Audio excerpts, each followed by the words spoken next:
안녕하세요. 복잡한 이슈의 핵심을 명쾌하게 파고드는 시간입니다. 다들 한 번쯤은 대규모 콘서트나 축제 현장에서 와, 이렇게 사람이 많은데 과연 안전은 누가 책임지는 걸까? 하고 궁금해 본 적 있으시죠?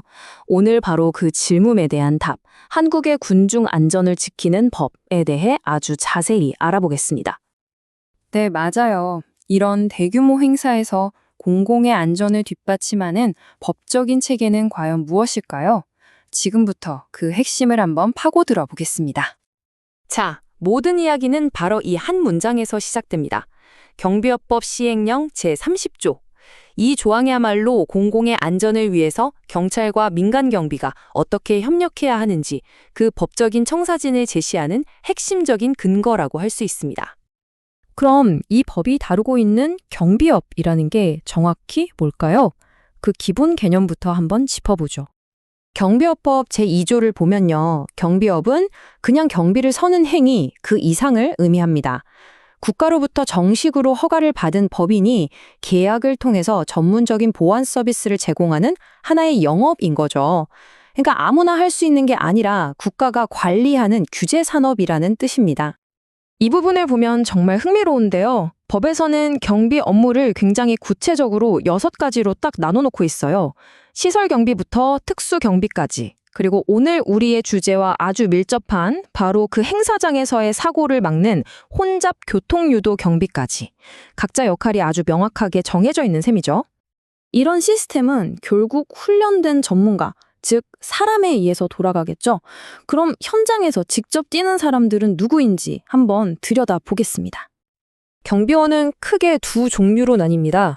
우리가 일상에서 흔히 보는 일반 경비원이 있고요. 그리고 공항이나 발전소처럼 국가의 가장 중요한 시설을 지키는 막중한 임무를 맡는 특수 경비원이 있습니다. 이 특수 경비원은 훨씬 더 까다로운 신은조회를 거치고 상황에 따라서는 총기 소지까지 허가될 수 있다는 점에서 아주 큰 차이가 있습니다. 그렇다면 이 경비원들을 현장에서 지휘하고 관리하는 사람은 누구일까요? 바로 경비 지도사입니다. 이분들은 경비원의 훈련부터 감독, 관리까지 모든 걸 책임지는 전문가인데요. 그냥 되는 게 아니라 국가가 시행하는 시험에 합격해야만 자격이 주어집니다. 법을 보면 경비지도사가 되는 길이 아주 명확하게 나와 있어요. 우선 국가시험에 합격해야 하고요. 그 다음엔 40시간짜리 의무 기본교육을 이수해야 합니다. 그리고 마지막으로 허가받은 경비회사에 공식적으로 선임되어야만 비로소 경비지도사로서 직무를 수행할 수 있게 되는 거죠. 자, 그럼 이제 다시 오늘의 핵심 조항, 바로 그 제30조로 돌아와서 이 법이 실제 현장에서는 어떻게 작동하는지 구체적으로 살펴보겠습니다. 과정은 아주 명확합니다. 첫째, 경찰이 먼저 행사장의 위험 가능성을 평가합니다.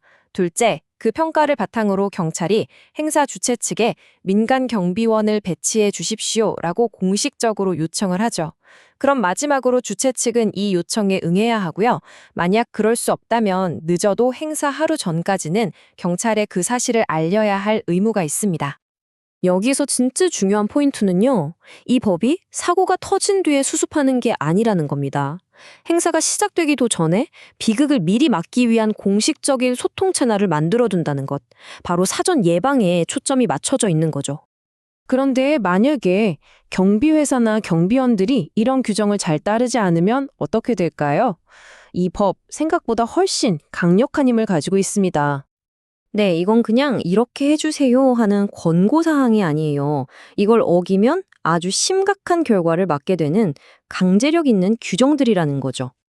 이 표를 보시면 처벌 수위가 어떻게 점점 높아지는지 딱 보입니다. 예를 들어서 법에 따라 경비지도사를 제대로 선임하지 않았다.